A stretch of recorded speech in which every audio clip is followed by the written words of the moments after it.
done this before. You know, I'm You need doing new my things. video Every or you day is don't need something it? new. Okay. You need my video on or you don't require that? Oh, I don't require it. If you want to leave it off, that's fine. Thank Okay, you. I think we are, yeah, I think we are recording. Well, we're going to talk about special education this evening.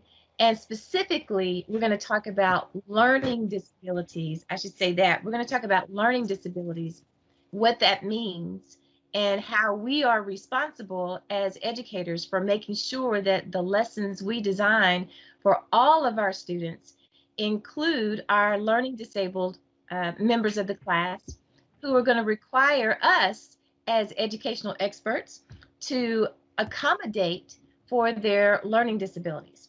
Before we get into that, though, I want to show you where on our Blackboard you can find the small piece of information that I've provided for you about learning disabilities and special education. And what I was saying, Christopher, just before you joined, is my background is not special education, but I do have many, many years of experience working with teachers and principals and parents and students who have students who are learning disabled. And I am very familiar with the obligation we have by law, the obligation by law to accommodate for our students. So when we write our lesson plan in this class, I'm just going to give you the basics of what you need to know as a budding educator, as a group of people who have been called to teach, and what you can expect when you go to your own classroom and you encounter your students. Now, one misconception is that I run across in this class quite often is some people will say, well, you know, I'm training to be a regular ed teacher. I'm not going to be a special ed teacher. So what do I need to know all of this for? And that's the misconception, because everybody, regular ed teachers, will be teaching learning disabled students. And some of those learning disabled students will qualify for special education services. And you will have to provide the accommodated work for them according to their IEPs. And I'm going to tell you all about what those letters stand for and everything. Okay, but so over here where we have class resources, probably figured out by now, and let's go ahead and mute our mics right now. And then there's a time I'm going to ask you to turn them back on. And we're going to get into a discussion about what you recall when you were in school about students who were in the special ed program. So, but for right now, let's go ahead and mute. So we just clicked on class resources, and here is our um, screen for class resources. And you should know by now that we're spending a lot of time in this folder, and we're pretty much going down the road into each one of these folders. We've already hit this, our TEKS, and that's what we use to base our lesson plans on, obviously. We didn't delve too far into this. I had it here because it has some nice ideas for when you're writing your lesson plans. You can access that if you want, but it's not a requirement. We've spent a lot of time in this folder, the instructional alignment and designing a lesson. We've spent a lot of time in there. We just spent some time in the gradual release of responsibility, and I hope you did that extra credit assignment where Grover and Kermit were teaching around, over, and through, and I think it was squares and triangles. It's a nice little way of looking at I do, we do, you do, and the pieces that they left out in their demonstrations. Classroom management, we won't have opportunity in this class to go through all of what you can talk about in classroom organization and management, but I do have a folder here that reiterates the 3 to 5 classroom expectations and how you write those. But also, by the end of the semester, if you're interested in writing an extra credit classroom management plan, then you can go to this folder and look through those materials and write one. And I'll give you some feedback on that before the semester is over. But that would be due at the end of the semester. And that's only if you want to, because it's completely extra credit. We've hit Bloom's taxonomy a little bit, and there's actually a video that from your assignment calendar you can take a look at. And so if you haven't done that, be sure to do that, because there's a discussion question that is associated with Bloom's taxonomy for your lesson plan. That's not something that you're actually going to put in your lesson plan. The discussion question asks you based upon now what you know of Bloom's taxonomy, what level of thinking is required in your lesson plan. So that's what we're going to do on that, but not actually add something special to that. Here's where we're going to be for today: learning disabilities and special education. So when you click on this folder, there is a film here. This link right here is a film called Fat City, obviously. FAT, F-A-T, stands for frustration, anxiety, and tension. And I was introduced to this film, I guess, almost 10 years ago, and it's fabulous. Now, when you watch it, it's about an hour long. And the first thing you're going to notice is how old the film is. Everybody in the film is dressed like the 70s, and that's how old this film is. It was taped in the 70s. But don't let that fool you. Some people will say, oh, it looks so old. They can't possibly tell us anything that's current, but they are. This is a simulation. It's sort of a documentary. It's definitely a simulation where a gentleman is presenting a professional development experience. And the people in the audience for this professional development experience are a mixture of people who are involved in the school. So there are teachers and principals and counselors and parents and students, diagnosticians, there are community members, everybody who is somehow touched by the school. There's a representative there at this simulation. And what the presenter does in this video is he puts those participants through a series of exercises, experiences that make them feel what a learning disabled student might feel in the classroom when there are no accommodations. And so let that sink in for a second. So he takes the group and he tells them, I want you to do this, I want you to read that. He gives them all of these instructions, but he gives them instructions in a way that creates for them frustration, anxiety, and tension. And it's designed to simulate the feelings that students have who have learning disabilities, but whose teachers don't recognize that, don't see that, and they are still in the classroom suffering because they are not able to keep up. And then as he teaches, as he presents these experiences and the audience is feeling this way, in between those experiences, he gives some golden nuggets of knowledge about what it means to truly accommodate for students with learning disabilities, and how we can't just write them off and say, oh, he's lazy, he's not trying. Learning disabilities are something that lots of people have. And the funny thing about it is I've taught this particular unit in the course many, many times, and it never fails, especially when I'm in a face-to-face group. As we're talking about it as a class, usually somebody either writes in the discussion board or tells me in the classroom, you know what, that sounds like something I experienced when I was in school. All the people in the world who are learning disabled, who have learning disabilities, all of them have not been identified and determined to have a learning disability. Okay, so everything that I've had here, this long explanation, this is kind of what I'm going to go over today, plus a little bit more. So if you're taking notes, if you are wanting to jot some things down, now's the time to get something ready to do that. Here's the first thing I want you to know. Learning disability and special education are not necessarily the same thing. They're not the same thing at all. So let's talk about learning disability first. If a person has a learning disability, what that means is that their performance, and we can turn our mics back off now because I'm going to be talking for a few minutes and then I'll let you know we can turn your mics back on. So that means that their performance is here. Their performance is at one level. It's lower than their ability. Their ability is up here. Their performance is down here. And it has nothing to do with being lazy or unmotivated or stubborn or obstinate. Has nothing to do with that at all. Ability is up here and performance is down here. And that's a frustrating thing. So a student with a learning disability, for example, the best way I can explain it is, it would be like knowing how to run.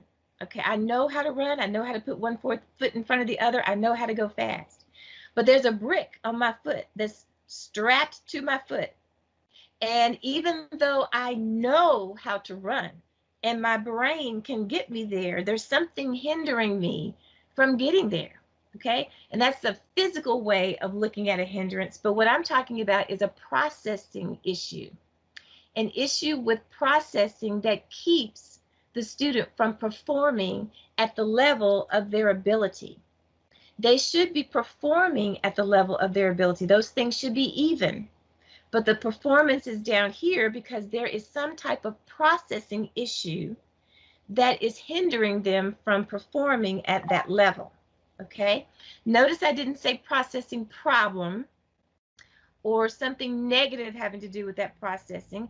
They're processing differently than most people. And that's all it is. Because the interesting thing about someone with a learning disability has nothing to do with intelligence. And it doesn't necessarily have anything to do with a physical ailment. So this morning when I talked with the group on special education, learning disabilities, and I'll tell you how they're related in just a few minutes, but some people said, well, yes, I saw students in wheelchairs. I saw students on crutches. There was a student who was blind, okay? But you know that there are people in wheelchairs who are not in special education. There are people who are blind who are not in special education. So that physical ability or that physical disability doesn't necessarily place automatically a student in special education. There has to be some type of processing issue. And when you look at it that way, anybody could have a learning disability. You can't just look at someone and say, oh, that person probably had special education classes. You can't do that, you know. Sometimes maybe, but just looking at a person is not going to be able to tell you that. There has to be some type of assessment done that will demonstrate to the assessor whether there is actually a difference between their performance, which is down here, and their ability, which is up here. Now, the way learning disabilities relate to special education is this. If that gap is wide enough, and this is where my expertise is not, I can't tell you exactly how many points. I remember way back, 20 years ago when I was first a principal, what we were telling parents at the time, way back then, was that if there was a 16-point difference, and I couldn't even tell you if that's still the case right now, so don't quote me on that part. But if the gap is wide enough, and if it meets the standard for school districts, for the law, for a difference between their ability and their performance, then a student who has a learning disability could qualify for special ed services. So that should tell you that not all people with a learning disability qualify for special education. That means you're going to have anybody from this all the way over here. There's a range of abilities within learning disabilities. Okay? Let me stop and see if there are any questions so far. Is everybody with me? So, quick recap. Just because you have a learning disability does not mean you automatically qualify for special education services. You can have a learning disability and not know it.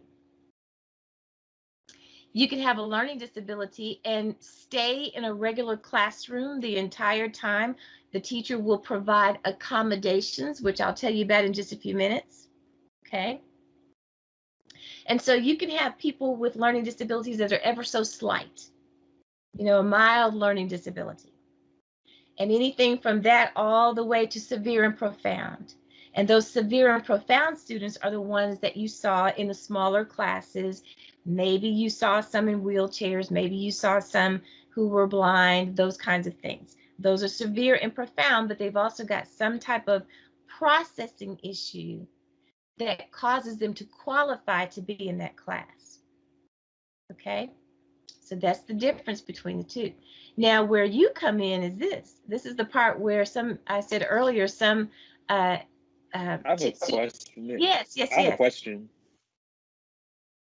So can a learning disability be like I guess hereditary? Can it be passed down from from parent to the child? Does that make sense? Absolutely. Yes. Absolutely. Okay, so I mentioned earlier that there's a range.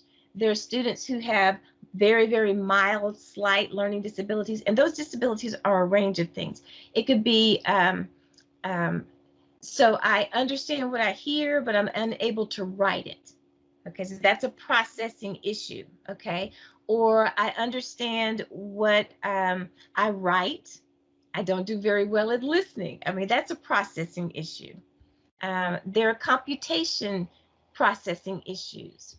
There are reading processing issues. The list of the types of disabilities go on and on and on. And in the video that you'll watch, that's an hour long, called Fat City, he actually takes you through some of the different types of disabilities that there are, but he doesn't go through all of them. He just gives you some examples, okay? But kind of what Raul was talking about, Raul, apparently what happened was your ARD committee, you might want to jot this down, ARD, A-R-D, and Raul's nodding his head. You recognize that term, don't you? ARD stands for Admission, Review, and Dismissal. So the ARD committee is made up of an administrator, so a principal or an assistant principal, counselor, all of the students' teachers, parents, so the child's parents are there. Depending on the age of the child could be there. So if it's junior high or high school, it's very possible that the student could be part of this ARD committee. Very little children, probably not a part of the ARD committee. I'm trying to make sure I haven't left anybody out. The diagnostician, the person who does do the testing, okay? That person is part of the ARD committee. That group gets together at least twice a year. Most times it's 3 times a year. Definitely at the beginning, should meet in the middle of the year, and definitely at the end, because the idea is to talk about whether or not the accommodations and or modifications, which I'm about to define for you, are working for the student. And that's a group discussion. It's not something that the school says, okay, we're going to do this for Johnny Brown, and the parents don't know about it. That's illegal, because federal law says that parents must be a part of this ARD committee group that meets and discusses how well the student is doing. So at the beginning of the school year, you assess, okay, here are the accommodations, modifications that are in place for Johnny Brown for this school year. Do we want to make any adjustments, or do we want to go ahead and start with these? Let's decide. The group decides whether or not the accommodations in place are appropriate or if there need to be some changes. And then the school year begins. And here's where you come in, teachers, because you're all going to be teachers with learning disabled students in your class who qualify for special education. It's important that you pay attention to your IEP. So the IEP stands for Individual Education Plan. Individual Education Plan. That's that plan that the group talked about, the ARD committee. They got together and talked about that that individual education plan. You have to make sure, hey, Goal, how are you? Welcome back. You have to make sure, oh, and Goal, we're recording tonight. Okay, just want you to know that. You have to make sure that you're following that IEP. You don't have a choice of whether or not you want to follow that IEP. You are bound by law to follow it. If you do not follow it, parents can sue. They can sue the school, but they can also sue you individually. Now that's scary. That just should make hairs stand up on the back of your neck. So I know none of you would do this, but let's just say, for instance, you get Johnny Brown in your class, and Johnny Brown comes with a long list of accommodations in your math class, and you think, this is just too much work. I'm going to fix this. I'm going to design this lesson. We're all going to learn it the same way. I'm not going to worry about these accommodations. Johnny will be fine. He doesn't need this. And then Johnny starts struggling in your class. And the parents are wondering, why is he making C's and D's? What is going on? The teacher has the accommodations in the IEP. What's going on? The parent can dig enough and find out that you're not following that, and you can be personally sued. Now, if you have a good principal and you got a good team that you're working with, they're not going to let it get that far. because principals look at report cards, they look at progress reports, they look at they do walkthroughs in your classrooms, and they see, oh, you know what, Johnny Brown doesn't look like he's doing well in your class. Miss Lydia, can you tell me what's happening with Johnny Brown? And we would be able to stop this problem of not doing his accommodations in class. That's the way it should work. That's the way principals would want it to work, because the last thing anybody wants is to be sued, and the parent would have every right to do it because you are bound by law to follow that. Okay. So, kind of got off there for a little bit. Let's talk about accommodations and modifications. The difference. Okay. And the crazy way I like to explain it, I first have to make sure everybody knows who Michael Jackson is, because when I started giving this illustration a few years back, it was no big deal. Everybody knew who I was talking about. But last semester was the first time I had a class full of very, very young people. And I don't know how they missed who Michael Jackson was, but they didn't have a clue. And one person said, oh, I think it's that guy who used to dance. Okay, so does everybody know who Michael Jackson is? Just nod. Okay, because it doesn't work unless you know. All right, so accommodation. Yes. You know? You don't know who Michael Jackson is? I can't hear you. Unmute yourself. Oh, who is Michael Jackson? World entertainer, dancer, thriller. Google him. All right, yes, ma'am. Just be there, be there, be there, be there. It's okay that you don't know. It just lets me know I'm getting old. But I do need to tell you something about him. When he was a little boy, he looked like a normal little black boy. He had a little wide nose, dark brown skin, afro. It's important for you to know that, okay? When he was an older man, before he died in his 50s or right at 50, he didn't look like that at all. That's important for what I'm going to tell you. Okay, so let me start out talking about an accommodation. An accommodation that you make to an assignment for a child is very much like putting makeup on a face, okay? If I came here to the team's meeting tonight, I didn't have on any makeup at all, you'd still know who I was. You might say something like, well, she looks a little tired, or she doesn't look quite as perky, or something like that. But you'd still know, that's Dr. Price. I know Dr. Price when I see her. Nothing would have changed about me, except that, you know, when I do a little makeup, my features are enhanced a little bit. That's what accommodations do. So you can think about an assignment that you would have for a child. You're not changing the assignment at all. Let's say that the assignment is for students to read a long article, okay? And because one student has some processing issues, reading long amounts of text, especially with small print, what you might do is take that same article that everybody in the class is reading, but for Johnny Brown, because he has a processing issue with reading small print and long passages, you might reproduce that article with bigger font, bigger letters, okay? Same article, but you're just making a cosmetic change. You're increasing the size of the letters. You might even cut the article up in pieces and give him one part and say, okay, Johnny Brown, go read this first. Okay, when you're done, let's talk about it, and then I'm going to give you the second part. Johnny Brown still reads the whole article just like everybody else. He just doesn't read it in the same way as everybody else. He has bigger font and shorter passages. That's an accommodation, okay? Another example of an accommodation that is just cosmetic, okay, just like makeup on the face, doesn't change anything about what's presented to the student, is maybe the student has test anxiety, okay? And that's part of some disability that he has, all right? I'll keep using Johnny Brown as my example.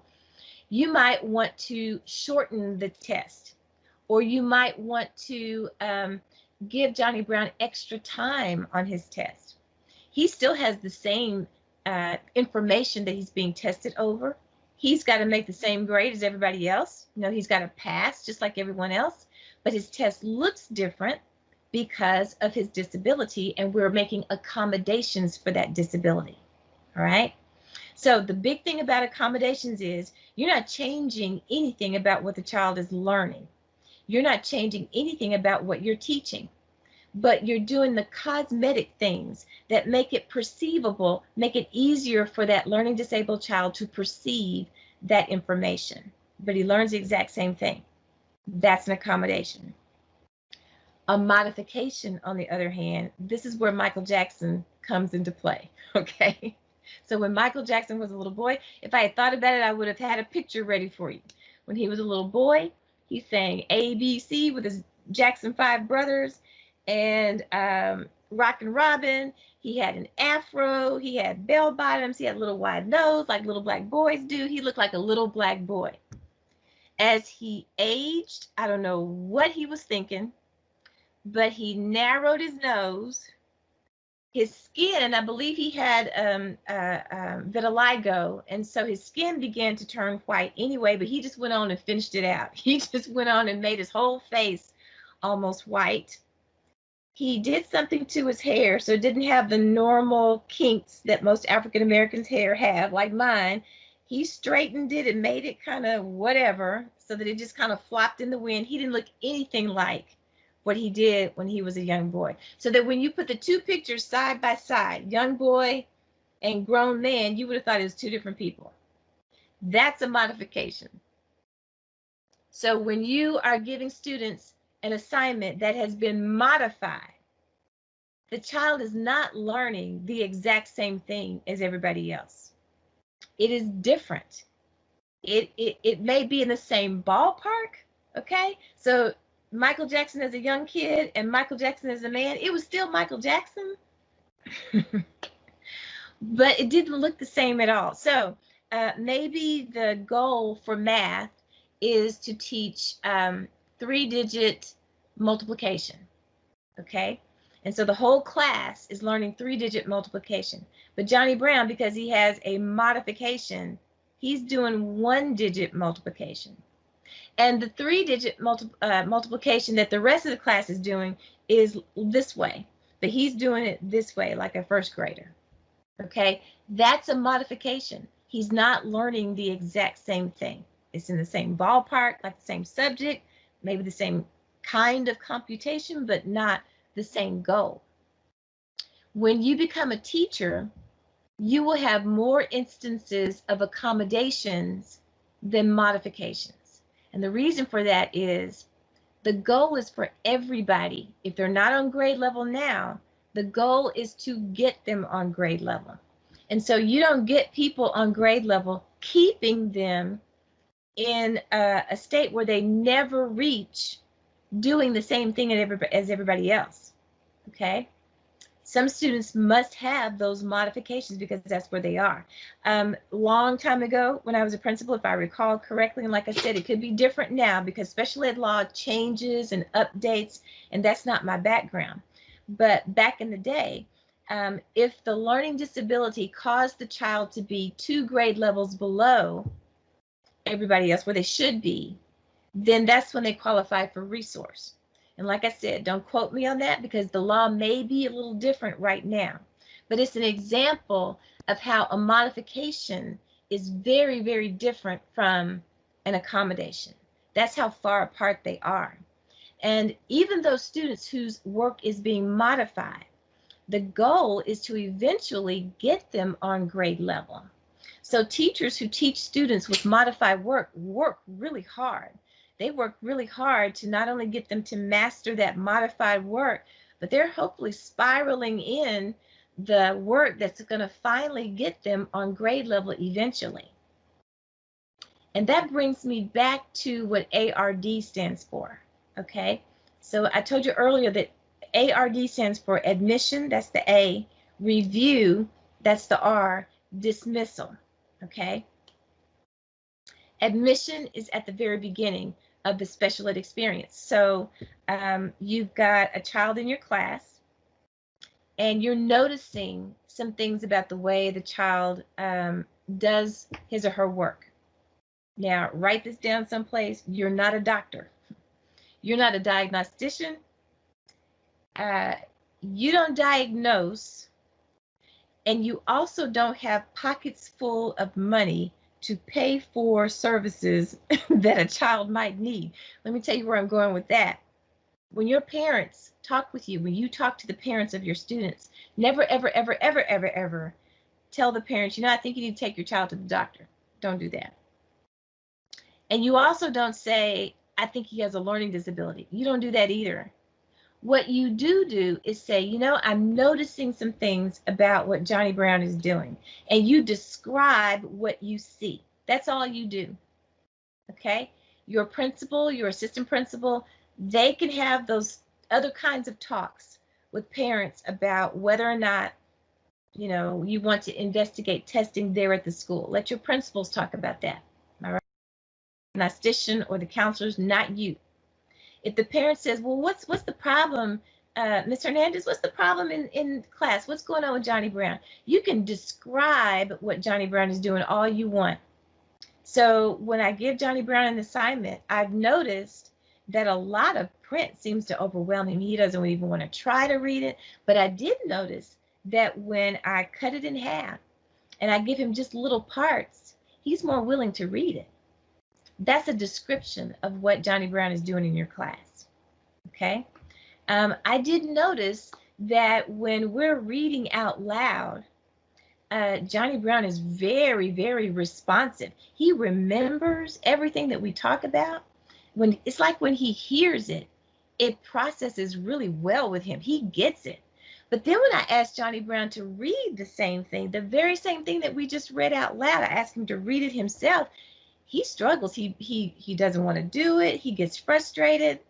That's describing what you see Johnny Brown doing. That's not diagnosing. It's not saying you need to take him to the doctor. It's none of that. You can describe all day long, okay? And as you describe, your administrators are the ones that are going to have this conversation with the parent about whether or not the child needs to be tested to see if he qualifies for special education.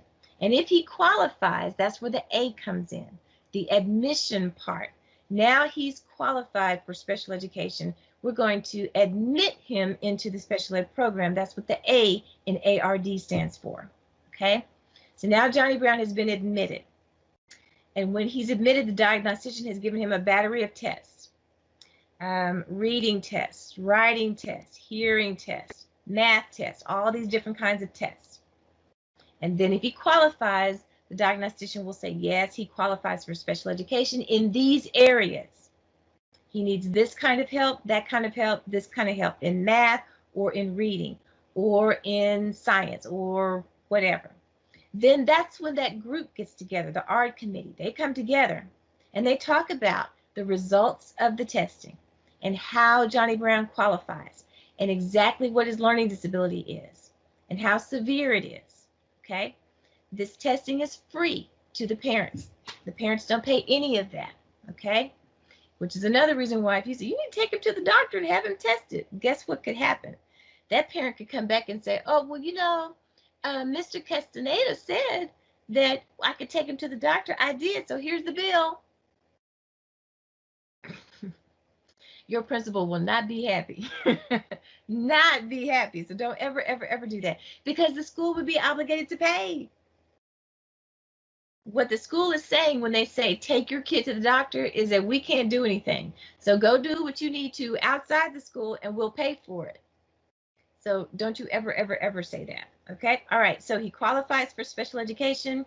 So now that he's in, teachers come in. That's you. You come into the ARD meeting and you describe the kinds of things that you're seeing. Okay. And together, you all come up with accommodations that he's going to be using for his assignments in all of the classes or in the classes for which he qualifies. Okay, so maybe he doesn't need anything in math, but he needs something in reading. Maybe he doesn't need anything in reading, but he needs something in math. Okay, could be any kind of combination. If you end up being what they call an elective teacher, someone who teaches music, PE, or art, or don't be settling with your thinking that I don't have to go to the art. That's all academics. I don't need to be there. You do need to be there, because in that art meeting, the math teacher may say, you know what? He's really good at math. He's always tapping his foot. He taps his foot. I can't tell you how often he taps his foot. The music teacher may say, I know why he taps his foot. He loves music. Why don't we try using some music? You know, that could actually bring the group to come up with the kinds of accommodations that work best with Johnny Brown. So everybody's voice is very important at the art meeting. You'll meet again throughout the year to revisit what you've come together to talk about from the beginning, what accommodations, what modifications are needed for Johnny Brown. You'll meet again in the middle of the year to review that stuff, and you'll ask the questions. Did what we put in place work? Is it working or is it not working? Do we need to adjust some things? And your voice is very important in that. Even if you're a first-year teacher, your voice is very important. So I don't want you to become a teacher and say, oh, I'm a first-year teacher. I don't know anything. You don't need to hear from me. I'm just going to be quiet, and you all make the decisions and I'll follow. Don't do that. Because whatever Johnny Brown is doing in your class is important for you to tell. It's important for that group so that they can make the right decisions for him.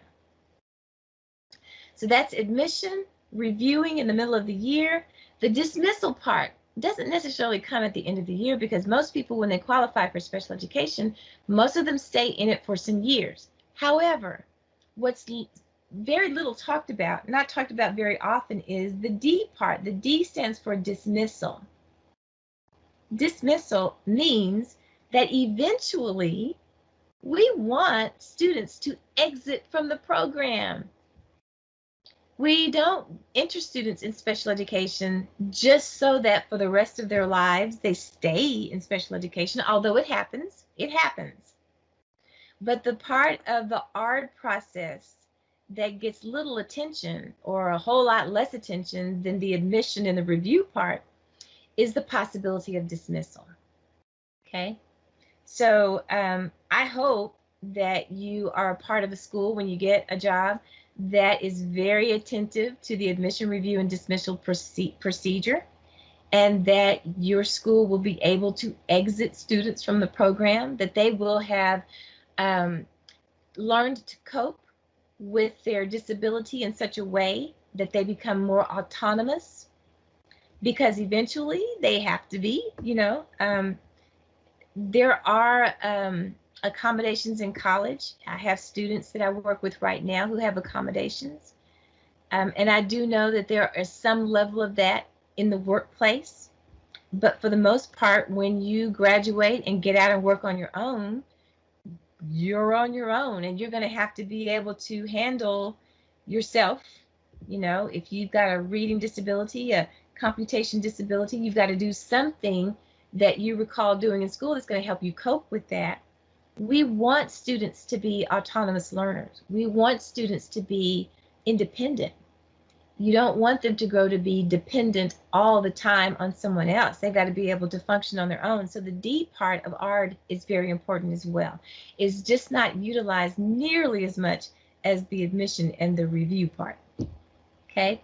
So we've talked about ARD, we've talked about IEP, we've talked about accommodations and modifications. And that's the drive-by version of understanding learning disabilities and special education. And so, and you know the difference between those two too. You can have a learning disability and not qualify for special education. Okay, just because you have one doesn't mean you've got to be in special education. But your disability has to provide a big enough gap between your ability and your performance. Performance is down here and ability is up here. That gap has to be big enough that you qualify for special education. Okay? Now I've done a whole bunch of talking. Let me find out, what are you thinking? What are you wondering about? What questions do you have? Because you know eventually you're going to add this knowledge in some way to your lesson plan. That's the reason why we are talking about it. So what are you thinking? Well, I was thinking when you have a learning disability kid, you tell who? You tell the principal or your like the coworkers that you're working with? Okay, so are you asking, so you're a teacher and you have a student with a learning disability that Yeah. you suspect? Very good question. So your question is, here I am a teacher, I've got a student in my classroom, and I just suspect that maybe there's a learning disability. Right. You can talk to your assistant principal. Depends on how it's set up on your campus. You know, most campuses do have an assistant principal, counselor, diagnostician. You can tell any one of those people and say, I know I can't diagnose, but here's some things that I'm noticing. And that's how you frame it. I'm noticing when Johnny Brown reads, this is what I notice. When Johnny Brown adds, this is what I notice. When Johnny Brown is doing whatever academically in your classroom, describe what he does. And you can talk to Johnny Brown, bring him up to your desk and say, Johnny, tell me, when you're reading, can you tell me what you see? Just ask the child. The child will probably tell you, you know?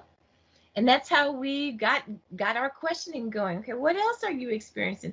I get a headache when I'm reading. It just makes me crazy, you know?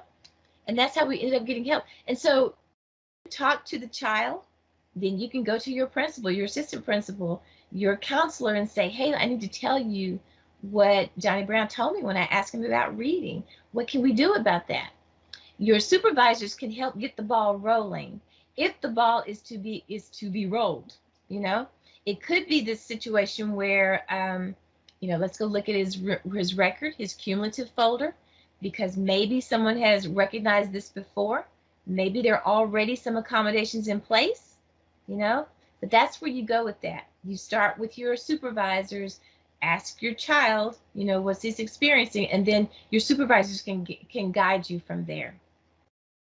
Okay, that's where you start first. Okay, thank you.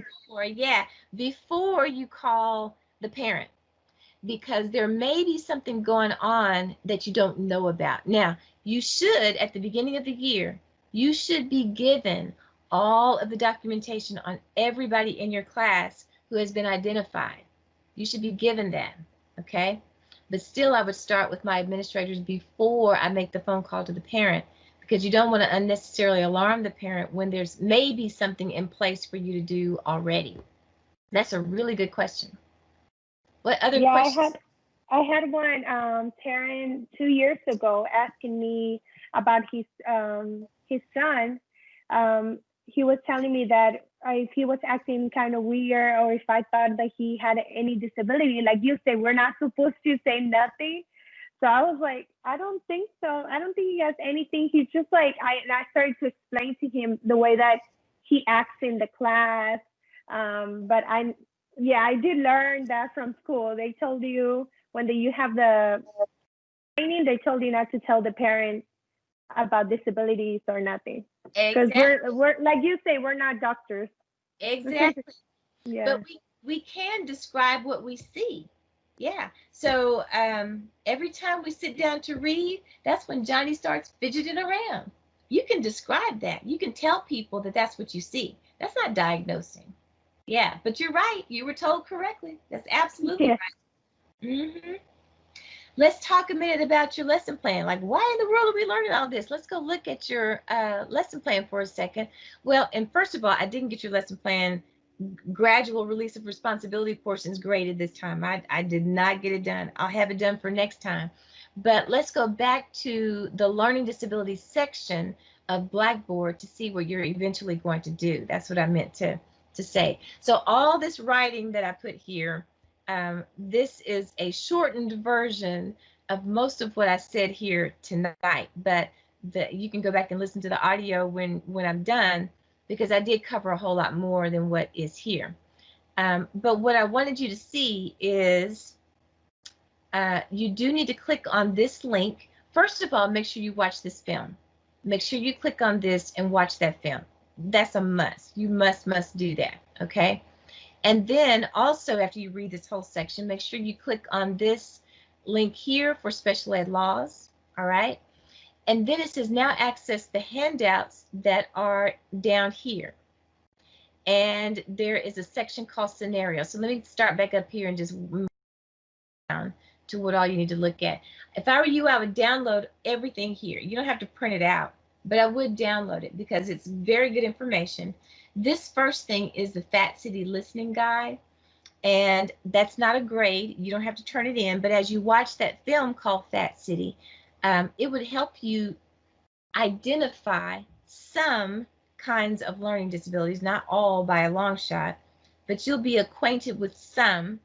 And he gives some really good information about those particular learning disabilities and the kinds of accommodations that might fit.